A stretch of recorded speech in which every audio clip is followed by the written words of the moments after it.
Hi hello ವೀಕ್ಷಕರೇ ಮತ್ತು friends, ವಿದ್ಯಾರ್ಥಿಗಳೇ, ಅಭ್ಯರ್ಥಿಗಳೇ, ಎಲ್ಲರಿಗೂ ಕೂಡ ನಮಸ್ತೆ. ತರಗತಿ 2 ಅಂದರೆ ಇವತ್ತಿನ ತರಗತಿಯಲ್ಲಿ ಸಾಮಾನ್ಯ ವಿಜ್ಞಾನಕ್ಕೆ ಸಂಬಂಧಪಟ್ಟಂತೆ ಅತಿ ಹೆಚ್ಚಿನದಾಗಿ ಸ್ವಲ್ಪ ಕ್ವಶನ್ಸ್ಗಳಿದ್ದಾವೆ. ಒಂದೊಂದಾಗಿ ನೋಡ್ಕೊಳ್ತಾ ಹೋಗ್ಬಿಡೋಣ. ಪೊಲೀಸ್ ಪರೀಕ್ಷೆಗೆ ಮತ್ತು ಇಲ್ಲಿ ಕರ್ನಾಟಕ ಎಕ್ಸಾಮಿನೇಷನ್ ಅಥಾರಿಟಿಯಿಂದ ಆಗ್ತಕ್ಕಂತಹ ಬೇರೆ ಬೇರೆ ಪರೀಕ್ಷೆಗಳಿಗೆ ಯೂಸ್ ಆಗೋ ರೀತಿಯಲ್ಲಿ ನಾವೇನಪ್ಪ ಮಾಡಿದ್ದೇವೆ ಅಂತಂದರೆ ವಿವರಣೆ ರೂಪದಲ್ಲಿ ತರಗತಿಗಳನ್ನು ನಿಮಗೆ ಕೊಡುವಂಥ ಪ್ರಯತ್ನವನ್ನು ಮಾಡ್ತಾ ಇದ್ದೇವೆ. ಚಾಪ್ಟರ್ ವೈಸ್ ಇರುತ್ತೆ ಮತ್ತು ಇಲ್ಲಿ ನಿಮಗೆ ಸೈನ್ಸಲ್ಲಿ ಯಾವುದೇ ಕ್ವಶನ್ಸ್ಗಳು ಏನಪ್ಪ ಆಗಲ್ಲ ಅಂತಂದರೆ ಮಿಸ್ ಆಗೋದಿಲ್ಲ. ಓಕೆನಾ? ಈಗ ಡೈರೆಕ್ಟಾಗಿ ಮೊದಲನೇ ಪ್ರಶ್ನೆಯನ್ನು ಈಗ ನೋಡ್ಕೊಳ್ತಾ ಹೋಗೋಣ.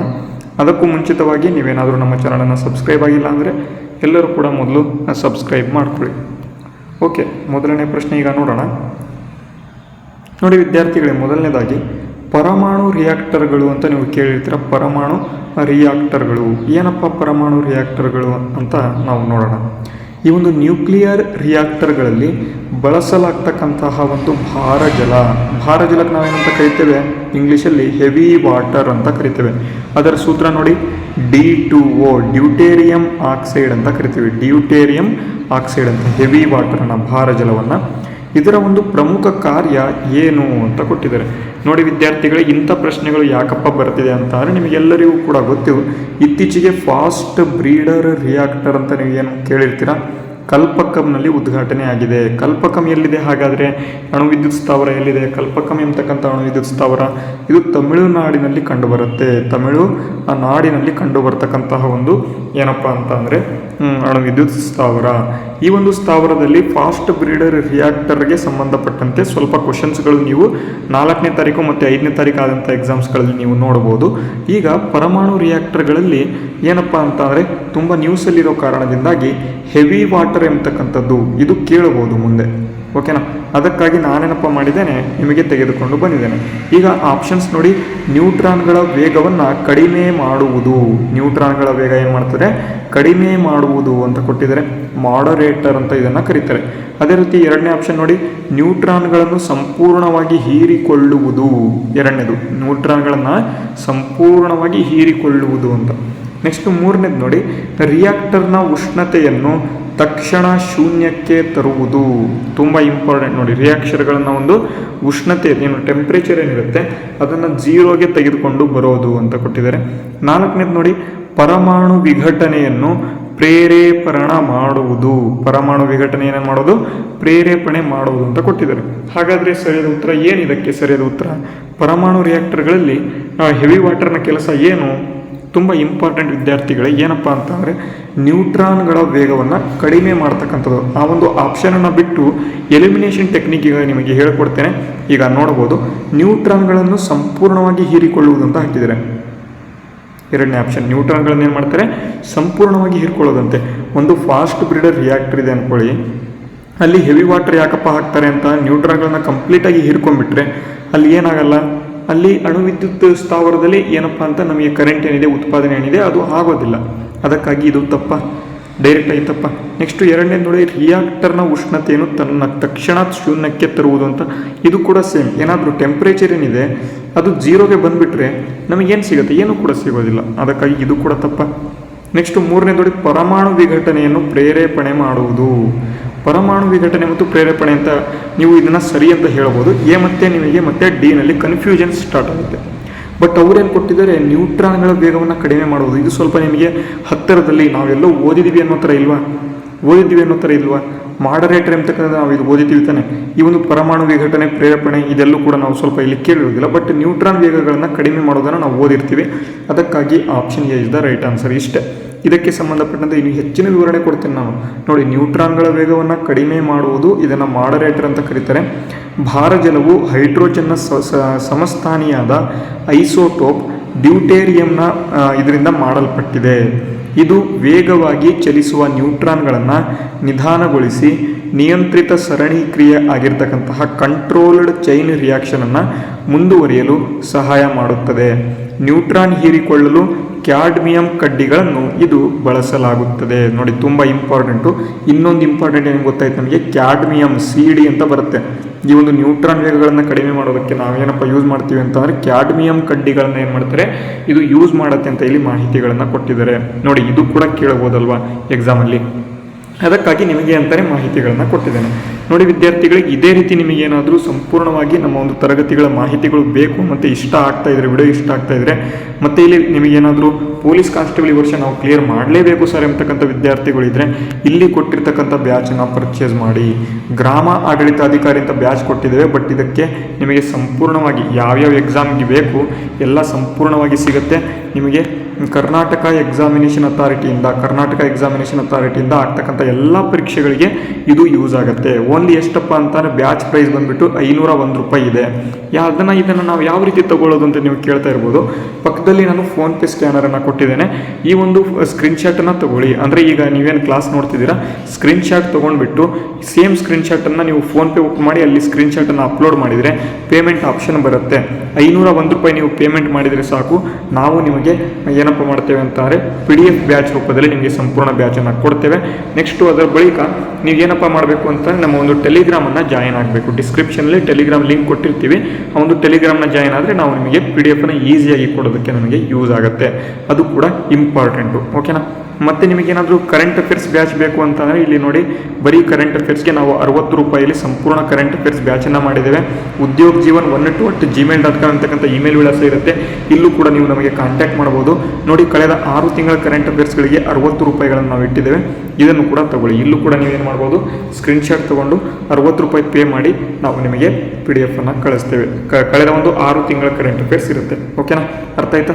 ಈಗ ಡೈರೆಕ್ಟ್ 2ನೇ ಪ್ರಶ್ನೆಗೆ ಹೋಗೋಣ. ತುಂಬ ಇಂಪಾರ್ಟೆಂಟ್ ಪ್ರಶ್ನೆಗಳಿದ್ದಾವೆ, ಒಂದೊಂದಾಗಿ ನೋಡ್ಕೊಳ್ತಾ ಹೋಗೋಣ. 2ನೇ ಪ್ರಶ್ನೆ ನೋಡಿ ಏನಿದೆ. ಮಾನವನ ಕಣ್ಣಿನ ದೃಷ್ಟಿಗೆ ಸಂಬಂಧಪಟ್ಟಂತೆ ಪ್ರೆಸ್ ಬಯೋಪಿಯಾ, ನೋಡಿ ತುಂಬ ಇಂಪಾರ್ಟೆಂಟು. ಪ್ರೆಸ್ ಬಯೋಪಿಯಾ ಇದು ವೃದ್ಧಾಪ್ಯದ ದೃಷ್ಟಿದೋಷ ಅಂತ ಕರೀತಾರೆ. ಇದನ್ನು ನಿವಾರಣೆ ಮಾಡಲು ಯಾವ ರೀತಿಯ ಮಸೂರವನ್ನು ಬಳಸಲಾಗುತ್ತದೆ? ತುಂಬ ಇಂಪಾರ್ಟೆಂಟು. ಯಾಕಪ್ಪ ಇಂಪಾರ್ಟೆಂಟು? ನಿಮಗೆ ಇತ್ತೀಚೆಗೆ ನೀವು ಏನಾದರೂ ಓದ್ತಾ ಇದ್ದರೆ, ಕರೆಕ್ಟಾಗಿ ಸೀರಿಯಸ್ ಆಗಿ ಓದ್ತಾ ಇದ್ದರೆ ನಿಮಗೆ ಗೊತ್ತಿದೆ, ಸಮೀಪ ದೃಷ್ಟಿ ಬಗ್ಗೆ ಪ್ರಶ್ನೆ ಆಗಿತ್ತು. ಸಮೀಪ ದೃಷ್ಟಿ ಬಗ್ಗೆ ಪ್ರಶ್ನೆ ಆಗಿದೆ. ದೂರದೃಷ್ಟಿ ಬಗ್ಗೆ ಪ್ರಶ್ನೆ ಆಗಿದೆ. ದೂರದೃಷ್ಟಿ ಬಗ್ಗೆ ಪ್ರಶ್ನೆ ಆಗಿದೆ. ಈಗ ನೆಕ್ಸ್ಟ್ ಏನು ಕೇಳಬಹುದು, ಇಲ್ಲಿ ವೃದ್ಧಾಪ್ಯದ ದೃಷ್ಟಿ ದೋಷ ಇನ್ನೂ ಕೂಡ ಕೇಳಿಲ್ಲ. ಇದರಿಂದ ಏನಾಗ್ಬೋದು, ನಮಗೆ ಇಲ್ಲಿ ಅದರ ಅಕ್ಕಪಕ್ಕದಲ್ಲಿ ಇರ್ತಕ್ಕಂಥದ್ರಿಂದ ಪ್ರಶ್ನೆ ಬರುವಂಥ ಸಾಧ್ಯತೆ ಇರುತ್ತೆ. ಅದಕ್ಕಾಗಿ ಇದು ನಮಗೆ ಏನು ಆಗಬೇಕು, ಕ್ಲಿಯರ್ ಆಗಿಬಿಡಬೇಕು. ಇಲ್ಲಿಂದ ಏನೇನು ಕ್ವಶನ್ ಬರುತ್ತೆ ಅಂತಕ್ಕಂಥದ್ದು ನೋಡಿ ವಿದ್ಯಾರ್ಥಿಗಳೇ. ಮಿಯೋಪಿಯಾ ಅಂತ ಒಂದಿರುತ್ತೆ, ಮಿಯೋಪಿಯಾ. ನೆಕ್ಸ್ಟು ಹೈಪರ್ ಮೆಟ್ರೋಪಿಯಾ ಅಂತ ಒಂದು ಬರುತ್ತೆ, ಹೈಪರ್ ಮೆಟ್ರೋಪಿಯಾ. ಈ ಒಂದು ಹೈಪರ್ ಮೆಟ್ರೋಪಿಯಾ ಏನಿದೆ, ಇಲ್ಲಿ ನಾವು ಕಾನ್ವೆಕ್ಸ್ ಲೆನ್ಸನ್ನು ಯೂಸ್ ಮಾಡ್ತೇವೆ. ಕಾನ್ವೆಕ್ಸ್ ಅಂತ ಅಂದರೆ ಪೀನ ಮಸೂರವನ್ನು ಯೂಸ್ ಮಾಡ್ತೇವೆ, ಪೀನ ಮಸೂರ. ಅದೇ ಮಿಯೋಪಿಯಾ ಎಂಬತಕ್ಕಂಥದ್ರಲ್ಲಿ ನಾವು ಕಾನ್ಕೇವ್ ಲೆನ್ಸನ್ನು ಯೂಸ್ ಮಾಡ್ತೇವೆ, ನಿಮ್ನ ಮಸೂರವನ್ನು ಯೂಸ್ ಮಾಡ್ತೇವೆ. ಇದು ಎಲ್ಲರಿಗೂ ಕೂಡ ಗೊತ್ತಿದೆನಾ? ಇಷ್ಟು ಗೊತ್ತಾಯ್ತಾ? ನೆಕ್ಸ್ಟು ಈಗೇನು ಕೇಳಿದ್ದಾರೆ, ಪ್ರೆಸ್ ಬಯೋಪಿಯಾ ವೃದ್ಧಾಪ್ಯದ ದೃಷ್ಟಿ ದೋಷ ಅಂತ ಕೊಟ್ಟಿದ್ದಾರೆ. ಮಿಯೋಪಿಯಾವನ್ನು ನಾವು ಏನಂತ ಕರಿತೇವೆ, ಸಮೀಪ ದೃಷ್ಟಿ ಅಂತ ಕರಿತೇವೆ. ಸಮೀಪದಲ್ಲಿ ಇರ್ತಕ್ಕಂಥದ್ದು ನಮಗೆ ಕ್ಲಿಯರ್ ಆಗಿ ಕಾಣುತ್ತೆ. ಮಿಯೋಪಿಯಾದಲ್ಲಿ ಸಮೀಪದಲ್ಲಿ ಇರ್ತಕ್ಕಂಥದ್ದು ನಮಗೆ ಕ್ಲಿಯರ್ ಆಗಿ ಕಾಣುತ್ತೆ, ದೂರದಲ್ಲಿ ಇರೋದು ಕಾಣೋದಿಲ್ಲ. ಅದಕ್ಕಾಗಿ ಸಮೀಪ ದೃಷ್ಟಿ ಅಂತ ನಾವು ಕರಿತೇವೆ. ಅದೇ ಹೈಪರ್ ಮೆಟ್ರೋಪಿಯಾ ದೂರದೃಷ್ಟಿ, ದೂರದಲ್ಲಿ ಇರ್ತಕ್ಕಂಥದ್ದು ಕಾಣುತ್ತೆ, ನಮಗೆ ಹತ್ತಿರದಲ್ಲಿರೋದೇನಾಗಲ್ಲ, ಕಾಣೋದಿಲ್ಲ. ಅದಕ್ಕಾಗಿ ಹೈಪರ್ ಮೆಟ್ರೋಪಿಯಾ ಎಂಬತಕ್ಕಂಥದ್ದು ಇದೇನಪ್ಪ ಅಂತಂದರೆ ದೂರದೃಷ್ಟಿ. ನಾವು ಇದನ್ನು ಯಾವ ರೀತಿ ನೆನ್ಪಿಟ್ಕೋಬೇಕು, ನಮಗೆ ಕನ್ಫ್ಯೂಷನ್ ಇಲ್ಲಾಗುತ್ತೆ. ಪ್ರಸ್ತುತವಾಗಿ ನನಗೂ ಕೂಡ ಇಲ್ಲಿ ಕನ್ಫ್ಯೂಷನ್ ಆಗ್ತಾ ಇತ್ತು, ಬಟ್ ನಾನು ಇಲ್ಲಿ ಒಂದು ಟ್ರಿಕ್ನ ಯೂಸ್ ಮಾಡಿದ್ದೇನೆ. ಏನಪ್ಪ ಟ್ರಿಕ್, ಅದು ನಿಮಗೂ ಕೂಡ ಹೇಳ್ಕೊಡ್ತೇನೆ ನೋಡಿ. ಮಿಯೋಪಿಯಾ ಎಂಬತಕ್ಕಂಥದ್ದು ಸಣ್ಣದಿದೆನಾ, ಮಿಯೋಪಿಯಾ ಎಂಬತಕ್ಕಂಥದ್ದು ಸಣ್ಣದಿದೆ. ಹೈಪರ್ ಮೆಟ್ರೋಪಿಯಾ ಎಂಬತಕ್ಕಂಥ ವರ್ಡ್ ಏನಿದೆ ಅದು ದೊಡ್ಡದಿದೆನಾ? ಹೈಪರ್ ಮೆಟ್ರೋಪಿಯಾ ದೊಡ್ಡದಿತ್ತು ಅಂತ ಅಂದರೆ ದೂರ, ಓಕೆನಾ. ದೊಡ್ಡದಿತ್ತು ಅಂದರೆ ದೊಡ್ಡದಿತ್ತು ಅಂತ ಅಂದರೆ ದೂರದೃಷ್ಟಿ. ಸಣ್ಣದಿತ್ತ ಮಿಯೋಪಿಯಾ ಸಣ್ಣದೈತಲ್ವಾ, ಸಮೀಪ ದೃಷ್ಟಿ. ಸಣ್ಣದಿದ್ರೆ ಸಮೀಪ ದೃಷ್ಟಿ. ಇದು ಗೊತ್ತಾಯ್ತಾ? ನೆಕ್ಸ್ಟು ಮೆಟ್ರೋ ಅಂತ ನೀವು ಕೇಳಿರ್ತೀರಲ್ವ, ಮೆಟ್ರೋ ಈ ರೀತಿಯಾಗಿ ಮೆಟ್ರೋ ಅಂತ ಬರ್ತಾ ಇದೆ. ಮೆಟ್ರೋ ಎಂತಕ್ಕಂಥದ್ದು ಸ್ವಲ್ಪ ನಮಗೆ ಈ ರೀತಿ ಅನ್ನಿಸ್ತಾ ಇಲ್ವಾ, ಮೆಟ್ರೋ ಅಂತ. ಅದಕ್ಕಾಗಿ ಈ ಒಂದು ಲೆನ್ಸನ್ನು ಏನಂತ ಕರಿತೇವೆ, ಕಾನ್ವೆಕ್ಸ್ ಲೆನ್ಸ್ ಅಂತ ಕರಿತೇವೆ. ಇಂಥ ಒಂದು ಲೆನ್ಸನ್ನು ಏನು ಕರಿತೇವೆ, ಕಾನ್ವೆಕ್ಸ್ ಲೆನ್ಸ್ ಅಂತ ಕರಿತೇವೆ. ಅದೇ ರೀತಿ ಇಂಥ ಲೆನ್ಸನ್ನು ಏನು ಕರಿತೇವೆ ನಾವು, ಕಾನ್ಕೇವ್ ಲೆನ್ಸನ್ನು ಕರಿತೇವೆ. ಅದಕ್ಕಾಗಿ ಇವು ಎರಡು ಕೂಡ ತುಂಬ ಇಂಪಾರ್ಟೆಂಟು. ಕಾನ್ವೆಕ್ಸ್ ಲೆನ್ಸ್ ಎರಡೂ ಕೂಡ ಗೊತ್ತಿರಬೇಕು. ಸಮೀಪ ದೃಷ್ಟಿ ಅಂದರೆ ಏನು, ದೂರದೃಷ್ಟಿ ಅಂದರೆ ಏನು, ಇವೆರಡೂ ಕೂಡ ಪ್ರಶ್ನೆ ಆಗಿದೆ. ಈಗ ಏನು ಪ್ರೆಸ್ ಬಯೋಪಿಯಾ ಅಂತಕ್ಕಂಥದ್ದು ಅಂದರೆ ವೃದ್ಧಾಪ್ಯದ ದೃಷ್ಟಿ ದೋಷದಲ್ಲಿ ಪ್ರಶ್ನೆ ಆಗ್ಬೋದು. ಇದರಲ್ಲಿ ಬೈಫೋಕಲ್ ಲೆನ್ಸನ್ನು ಬಳಸ್ತಾರೆ, ದ್ವಿಫೋಕಸ್ ಮಸೂರ. ನೋಡಿ, ಇದು ಕನ್ನಡಕ ಅಂತ ಅಂದ್ಕೊಳ್ಳಿ, ನಿಮಗೆ ಇನ್ನೂ ಈಸಿಯಾಗಿ ಹೇಳ್ಕೊಡ್ತೀನಿ. ಇದು ಕನ್ನಡಕ, ಇದು ಕನ್ನಡಕ ಅಂತ ಅಂದ್ಕೊಳ್ಳಿ. ಇಲ್ಲಿ ಬೈಫೋಕಲ್ ಲೆನ್ಸ್ ಅಂದರೆ ಇದು ನಾರ್ಮಲ್ ಕಣ್ಣಿಗೆ ಏನು ಕಾಣಬೇಕು ಅದು ಕಾಣುತ್ತೆ. ಅದ್ರ ಕೆಳಗೆ ಇಲ್ಲಿ ಒಂದು ಏನಪ್ಪ ಅಂತಂದರೆ ಇಲ್ಲಿ ಕೆಳಗಡೆ ಒಂದು ಪೀನ ಮಸೂರನ್ನು ಹಾಕಿರ್ತಾರೆ. ಕೆಳಗಡೆ ಪೀನ ಮಸೂರ ಹಾಕಿರ್ತಾರೆ, ಮೇಲ್ಗಡೆ ನಿಮ್ನ ಮಸೂರ ಹಾಕಿರ್ತಾರೆ. ಇದನ್ನು ಬೈಫೋಕಲ್ ಲೆನ್ಸ್, ಒಂದೇ ಲೆನ್ಸಲ್ಲಿ ಎರಡನ್ನು ಕೂಡ ಹಾಕ್ತಾರೆ. ಯಾಕಪ್ಪ ಅಂತಾರೆ, ನಮಗೆ ಏಜ್ ಆದಂಗೆ ನಮಗೇನು ಅನಿಸುತ್ತೆ, ನಮಗೆ ಕಣ್ಣು ಕೂಡ ನಮಗೂ ಕೂಡ ಕಾಣೋದಿಲ್ಲ ಅಲ್ವಾ. ಅದಕ್ಕೆ ಏನು ವೃದ್ಧಾಪ್ಯದ ದೃಷ್ಟಿದೋಷ ಇದನ್ನು ಪ್ರೆಸ್ ಬಯೋಪಿಯಾ ಅಂತ ಕರೀತಾರೆ. ಅಲ್ಲಿ ಬೈಫೋಕಲ್ ಲೆನ್ಸನ್ನು ಹಾಕ್ತಾರೆ ಅಂತ. ಇಷ್ಟೇ, ಇದನ್ನು ಬಿಟ್ಟರೆ ಇನ್ನೇನು ಕೂಡ ಇಲ್ಲ. ಇದರಲ್ಲಿ ಏನೂ ಕೂಡ ದೊಡ್ಡದೇನು ಇಲ್ಲ ಅಂತ ಅಂದ್ಕೊಂಡಿದ್ದೇನೆ. ಅರ್ಥ ಆಯಿತು ಅಂತಲೂ ಕೂಡ ನಾನು ಅಂದ್ಕೊಂಡಿದ್ದೇನೆ. ಈಗ ಮುಂದಿನ ಪ್ರಶ್ನೆ ನೋಡೋಣ. ನೋಡಿ, ದ್ವಿಫೋಕಸ್ ಮಸೂರ ಅಂತ ಕೊಟ್ಟಿದ್ದಾರೆ. ಬೈಫೋಕಲ್ ಲೆನ್ಸ್ ವಯಸ್ಸಾದಂತೆ ಕಣ್ಣಿನ ಸಿಲಿಯರಿ ಸ್ನಾಯುಗಳು ದುರ್ಬಲಗೊಂಡು ಹೊಂದಾಣಿಕೆ ಸಾಮರ್ಥ್ಯ ಕಡಿಮೆ ಆದಾಗ ಪ್ರೆಸ್ ಬಯೋಪಿಯಾ ಬರುತ್ತದೆ. ಇದರಲ್ಲಿ ಹತ್ತಿರದ ಮತ್ತು ದೂರದ ಎರಡೂ ದೃಷ್ಟಿ ಮಸುಕಾಗುವುದರಿಂದ ಮೇಲ್ಭಾಗದಲ್ಲಿ ನಿಮ್ನ ಮಸೂರ, ಕೆಳಭಾಗದಲ್ಲಿ ಪೀನ ಮಸೂರ. ಇದನ್ನು ಬೈಫೋಕಲ್ ಕನ್ನಡಕ ಎಂದು ಕರೆಯಬೇಕಾಗುತ್ತದೆ ಅಂತ ಕೊಟ್ಟಿದ್ದಾರೆ. ಓಕೆನಾ. ನೋಡಿ, ಇದನ್ನು ಕೂಡ ಕೇಳಬಹುದು. ಇದು ಕನ್ನಡಕ ಇದೆ ಅಂತ ಅಂದರೆ ಮೇಲ್ಭಾಗದಲ್ಲಿ ನಿಮ್ನ ಮಸೂರ, ಇಲ್ಲಿ ಸ್ವಲ್ಪ ಪೀನ ಮಸೂರ. ಇದು ಕೂಡ ನಿಮಗೆ ಗೊತ್ತಿರಬೇಕು ಅಂತ. ಅಷ್ಟು ಅರ್ಥ ಆಯ್ತಾ. ನೆಕ್ಸ್ಟ್ ಮುಂದಿನ ಪ್ರಶ್ನೆಗೆ ಹೋಗೋಣ. ನೋಡಿ, ಸೈನ್ಸ್ ಕ್ಲಾಸಸ್ಗಳು ಎಷ್ಟು ಚೆನ್ನಾಗಿದ್ದಾವೆ ಗೊತ್ತಾ. ನಮಗೆ ಸೈನ್ಸ್ ಕ್ಲಾಸಸ್ಗಳು ಅಂದರೆ ತುಂಬ ಇಂಪಾರ್ಟೆಂಟ್ ಇರ್ತವೆ. ಸೈನ್ಸ್ ಕ್ಲಾಸಸ್ಸು ನಿಮಗೆ ಅರ್ಥ ಆಗ್ತಿದೆ ಅಂತಲೂ ಕೂಡ ನಾನು ಅಂದ್ಕೊಂಡಿದ್ದೇನೆ. ಏನಾದರೂ ಅರ್ಥ ಆಗ್ತಿಲ್ಲ ಅಂತಂದರೆ ಪ್ಲೀಸ್ ಕಮೆಂಟ್ ಮಾಡಿ. ಓಕೆ, ನಾವು ಮುಂದಿನ ಪ್ರಶ್ನೆಗೆ ಹೋಗೋಣ.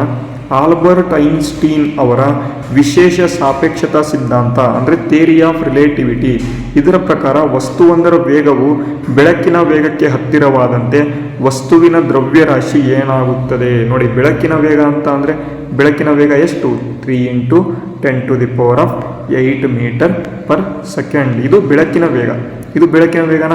ಈ ಒಂದು ಬೆಳಕಿನ ವೇಗ ಹತ್ತಿರವಾದಂತೆ, ಬೆಳಗಿನ ವೇಗಕ್ಕೆ ನಮ್ಮ ಹತ್ರ ಒಂದು ವಸ್ತು ಇದೆ, ವಸ್ತುನು ಕೂಡ ಬೆಳಗಿನ ವೇಗಕ್ಕೆ ಹತ್ತಿರವಾಗ್ತಾ ಹೋದಂತೆ, ಅಂದರೆ 3 × 10⁸ ಮೀಟರ್ ಪರ್ ಸೆಕೆಂಡ್ಗೆ ಹತ್ತಿರವಾದಂತೆ ಏನಾಗುತ್ತೆ, ಒಂದು ಮಾಸ್ ಅಥವಾ ದ್ರವ್ಯರಾಶಿ ಏನಾಗುತ್ತೆ ಅಂತ ಅಂದರೆ ಅದು ಹೆಚ್ಚಾಗತ್ತೆ ಅಂತ. ಅದಕ್ಕೆ ಸಂಬಂಧಪಟ್ಟಂತೆ ಮಾಹಿತಿ ಕೊಟ್ಟಿದ್ದೇನೆ. ಸಾಪೇಕ್ಷತಾ ಸಿದ್ಧಾಂತದ ಪ್ರಕಾರ ವೇಗ ಹೆಚ್ಚಿದಂತೆ ವಸ್ತುವಿನ ದ್ರವ್ಯರಾಶಿಯು ಸಾಪೇಕ್ಷವಾಗಿ ಹೆಚ್ಚುತ್ತಾ ಹೋಗುತ್ತದೆ. ಬೆಳಕಿನ ವೇಗವನ್ನು ಮುಟ್ಟಿದಾಗ ದ್ರವ್ಯರಾಶಿ ಅನಂತವಾಗುತ್ತದೆ. ಆದ್ದರಿಂದಲೇ ಯಾವುದೇ ವಸ್ತುವು ಬೆಳಕಿನ ವೇಗವನ್ನು ಮೀರಲು ಸಾಧ್ಯವಿಲ್ಲ. ಇಷ್ಟು ಗೊತ್ತಿರಬೇಕು ನಮಗೆ. ಓಕೆ, ನೆಕ್ಸ್ಟ್ ಮುಂದಿನ ಪ್ರಶ್ನೆ ನೋಡಿ.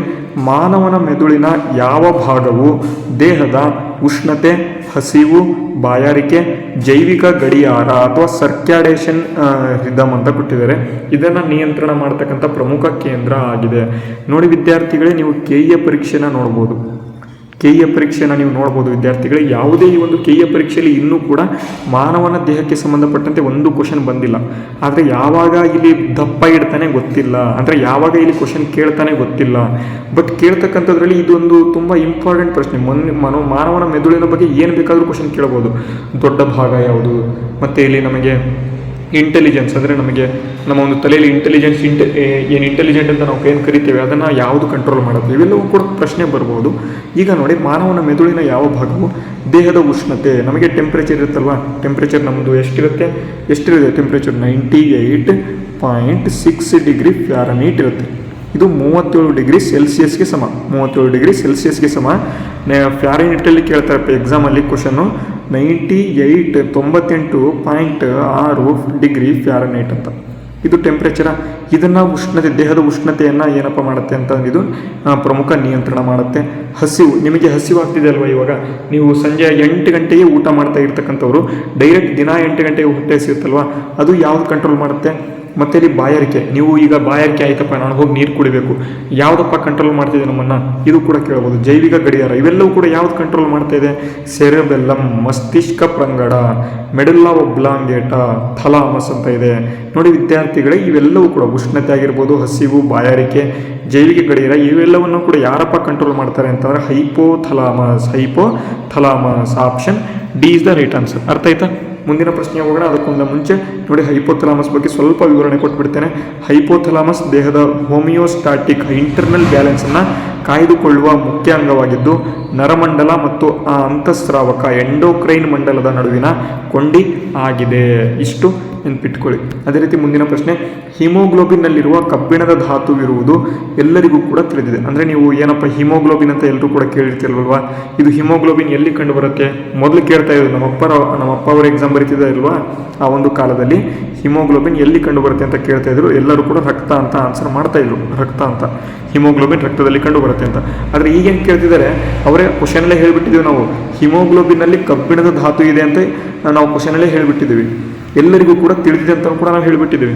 ಈಗ ನೋಡಿ, ಹಾಗಾದರೆ ರಕ್ತ ಹೆಪ್ಪುಗಟ್ಟುವಿಕೆ, ಬ್ಲಡ್ ಕ್ಲಾಟಿಂಗ್ ಅಂತ ಕರೀತಾರೆ.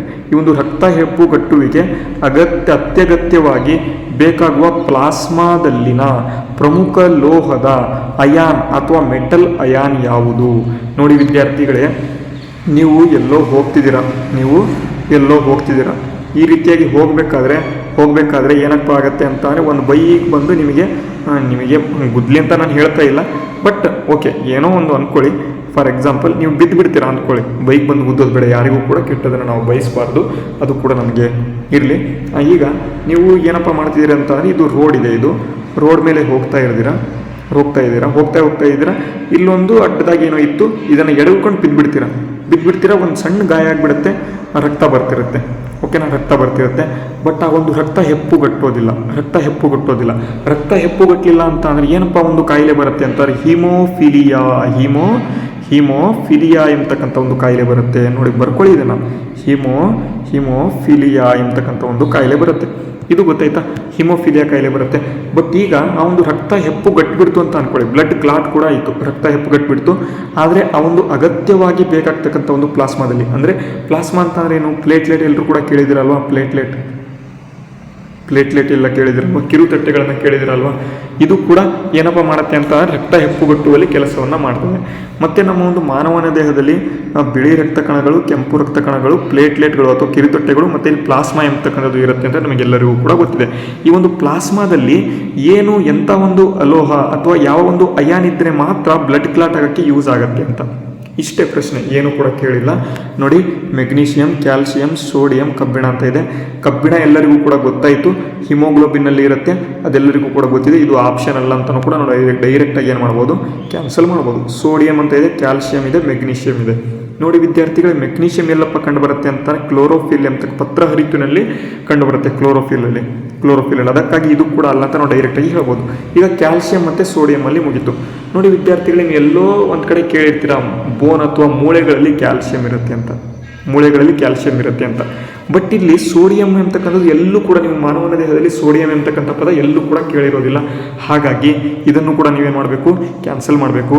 ಕ್ಯಾಲ್ಸಿಯಂ ಇದಕ್ಕೆ ಸರಿಯಾದ ಉತ್ತರ, ಆಪ್ಷನ್ ಬಿ ಸರಿಯಾದ ಉತ್ತರ. ನೋಡಿ ವಿದ್ಯಾರ್ಥಿಗಳೇ, ಎಷ್ಟು ಈಸಿಯಾಗಿ ನಾವು ಏನಪ್ಪ ಮಾಡಿದ್ವಿ ಅಂತ ಅಂದರೆ, ಇಲ್ಲಿ ಏನಪ್ಪ ಯೂಸ್ ಮಾಡಿದ್ವಿ, ಎಲಿಮಿನೇಷನ್ ಟೆಕ್ನಿಕನ್ನು ಎಷ್ಟು ಚೆನ್ನಾಗಿ ಯೂಸ್ ಮಾಡಿದ್ವಿ ಅಲ್ವಾ. ಅದಕ್ಕಾಗಿ ಇಂಥ ತರಗತಿಗಳನ್ನು ನೀವೇನು ಮಾಡಬೇಕು, ಅಟೆಂಡ್ ಮಾಡ್ತಾ ಹೋಗಬೇಕು. ನಿಮ್ಮ ಎಲ್ಲ ಸ್ನೇಹಿತರೊಂದಿಗೆ ಇಂಥ ತರಗತಿಗಳನ್ನು ಶೇರ್ ಮಾಡಿ. ಓಕೆನಾ. ಕ್ಯಾಲ್ಸಿಯಂ ಅಂತಕ್ಕಂಥದ್ದು ಸರಿಯಾದ ಉತ್ತರ. ರಕ್ತ ಹೆಪ್ಪುಗಟ್ಟುವ ಪ್ರಕ್ರಿಯೆಯಲ್ಲಿ ಪ್ರೋಥ್ರೋಂಬಿನ್ ಅನ್ನು ಥ್ರೋಂಬಿನ್ ಆಗಿ ಪರಿವರ್ತನೆ ಮಾಡಲು ಫೈಬ್ರಿನೋಜಿನ್ ಎಳೆಗಳನ್ನು ರೂಪಿಸಲು ಕ್ಯಾಲ್ಸಿಯಂ ಅಯಾನ್ಗಳು ಇಲ್ಲಿ ಅಗತ್ಯ ಕೋಫ್ಯಾಕ್ಟರ್ ಆಗಿ ಕೆಲಸವನ್ನು ಮಾಡ್ತವೆ ಅಂತ ಕೊಟ್ಟಿದ್ದಾರೆ. ಇಷ್ಟು ಗೊತ್ತಿರಲಿ, ಏನು ಥ್ರೋಂಬಿನು ಪ್ರೋಥ್ರೋಂಬಿನ್ ಎಲ್ಲವೂ ಕೂಡ ನಮಗೆ ಬೇಡ. ಯಾಕೆ ಅಂತಂದರೆ ಅವರು ಯಾರು ಮೆಡಿಕಲ್ ಮಾಡ್ತಾರಲ್ವ ಅವರು ಓದ್ಕೋತಾರೆ, ನಮಗೆ ಎಷ್ಟು ಬೇಕೋ ನಾನು ಕೊಟ್ಟಿದ್ದೇನೆ. ಓಕೆನಾ. ಈಗ ಇದು ಕೊನೆಯ ಪ್ರಶ್ನೆ, ತುಂಬ ಇಂಪಾರ್ಟೆಂಟು. ಇದೆಲ್ಲರೂ ಕೂಡ ನೀವು ಆನ್ಸರ್ ಮಾಡಬೇಕು ಕಾಮೆಂಟ್ ಬಾಕ್ಸಲ್ಲಿ. ಇದುವರೆಗೂ ಕ್ಲಾಸನ್ನು ನೋಡಿದ್ದೀರಾ, ಆನ್ಸರ್ ಮಾಡಿ. ಏನಪ್ಪ ಪ್ರಶ್ನೆ ಅಂತ ಅಂದರೆ, ಮಾನವನ ದೇಹದಲ್ಲಿ ಉತ್ಪತ್ತಿಯಾಗುವ ಯೂರಿಯಾವನ್ನು ಮೂತ್ರಪಿಂಡಗಳು ರಕ್ತದಿಂದ ಶೋಧಿಸುತ್ತವೆ. ಹಾಗಾದರೆ ಈ ಯೂರಿಯಾ ದೇಹದ ಯಾವ ಅಂಗದಲ್ಲಿ ಮೊದಲು ಸಿದ್ಧಗೊಳ್ಳುತ್ತದೆ? ನೋಡಿ ವಿದ್ಯಾರ್ಥಿಗಳೇ, ಪ್ರಶ್ನೆ ಕೇಳ್ಬೋದು ಇದನ್ನು. ನೋಡಿ, ಮೂತ್ರಪಿಂಡ, ಇಲ್ಲೊಂದು ಮೂತ್ರಪಿಂಡ ಇದೆ. ಈ ರೀತಿಯಾಗಿ ಏನಪ್ಪ ಮಾಡುತ್ತೆ ಅಂತಂದರೆ ಇದು ಕೆಲಸವನ್ನು ಮಾಡ್ತಾ ಹೋಗುತ್ತೆ. ಇದ್ರ ಮೇಲೆ 2 ಅಡ್ರಿನಲ್ ಗ್ಲ್ಯಾಂಡ್ಗಳು ಇರ್ತವೆ. ಅದರ ಬಗ್ಗೆಯೂ ಕೂಡ ಸ್ವಲ್ಪ ಮಾಹಿತಿ ಕೊಟ್ಟುಬಿಟ್ಟಿದ್ದೀನಿ ಆಲ್ರೆಡಿ. ಎಮರ್ಜೆನ್ಸಿ ಹಾರ್ಮೋನ್ ಅಂತ. ಓಕೆ, ಇದು ಬೇರೆ ಏನು ಕೂಡ ನಮಗೆ ಬೇಡ. ಈ ಒಂದು ಮೂತ್ರಪಿಂಡಗಳು ಏನು ಮಾಡ್ತವೆ, ನಮ್ಮ ಒಂದು ಮಾನವನ ದೇಹದಿಂದ ಯೂರಿಯಾ ಏನಿದೆ ಅದನ್ನು ಹೊರಗೆ ಹಾಕುತ್ತೆ. ಮತ್ತು ಉತ್ಪತ್ತಿ ಆಗ್ತಕ್ಕಂಥ ಯೂರಿಯಾವನ್ನು ಏನು ಮಾಡುತ್ತೆ, ಶೋಧನೆ ಮಾಡುತ್ತೆ, ಅಂದರೆ ಕ್ಲೀನ್ ಮಾಡುತ್ತೆ. ಹಾಗಾದರೆ ಈ ಒಂದು ಯೂರಿಯಾ ಇಲ್ಲಿಂದ ಕ್ಲೀನ್ ಆಗುತ್ತಲ್ವಾ, ಈ ಒಂದು ಯೂರಿಯಾ ನಮ್ಮ ಒಂದು ಮಾನವನ ದೇಹದಲ್ಲಿ ಎಲ್ಲಾದರೂ ಪ್ರೊಡ್ಯೂಸ್ ಆಗಿರಬೇಕಲ್ವಾ, ಫಾರ್ಮೇಷನ್ ಆಗಿರಬೇಕಲ್ವ, ಉತ್ಪಾದನೆ ಆಗಿರಬೇಕಲ್ವ. ಹಾಗಾದರೆ ಈ ಒಂದು ಯೂರಿಯಾ ಏನಿದೆ ಇದು ಎಲ್ಲಿ ಪ್ರೊಡ್ಯೂಸ್ ಆಯಿತು, ಎಲ್ಲಿ ಉತ್ಪಾದನೆ ಆಯಿತು? ಇದು ಕಿಡ್ನಿಯಲ್ಲಿಂದ ಏನಾಗುತ್ತೆ ಅಂತ ಅಂದರೆ ಶೋಧನೆ ಆಗುತ್ತೆ. ಹಾಗಂತ ನೀವು ಕಿಡ್ನಿ ಹಾಕಿಬಿಟ್ರೆ ಏನಾಗುತ್ತಪ್ಪ ಅಂತ ಅಂದರೆ 0.25 ಮಾರ್ಕ್ಸ್ ಕಳ್ಕೊತೀರ. ತುಂಬ ಈಸಿ ಪ್ರಶ್ನೆಗೆ ಮಾರ್ಕ್ಸನ್ನು ಕಳ್ಕೊತೀರ. ಹಾಗಾದರೆ ಮೂತ್ರಪಿಂಡ ಅಲ್ಲ, ಆಯಿತಾ. ಇನ್ನೂ ಕೂಡ 3 ಆಪ್ಷನ್ ಇದೆ. ಇದರಲ್ಲಿ ಯಾವುದಂತ ನೀವು ಆನ್ಸರನ್ನು ಮಾಡಬೇಕು. ಲಿವರ್, ಸ್ಪ್ಲೀನ್, ದೊಡ್ಡ ಕರುಳು. ಓಕೆನಾ, ಅರ್ಥ ಆಯ್ತಾ? ಇವತ್ತಿನ ತರಗತಿ ನಿಮಗೆ ಯೂಸ್ ಆಗಿದೆ ಅಂತ ಅನ್ಕೊಂಡಿದ್ದೇನೆ. ಯೂಸ್ ಆಗಿದ್ರೆ ಎಲ್ಲರೂ ಕೂಡ ನಮ್ಮ ಚಾನಲನ್ನು ಸಬ್ಸ್ಕ್ರೈಬ್ ಮಾಡಿ ಅಂತ ಹೇಳ್ತಾ ವಿಡಿಯೋನ ಮುಗಿಸ್ತೇನೆ. ಜೈ ಹಿಂದ್, ವಂದೇ ಮಾತರಂ.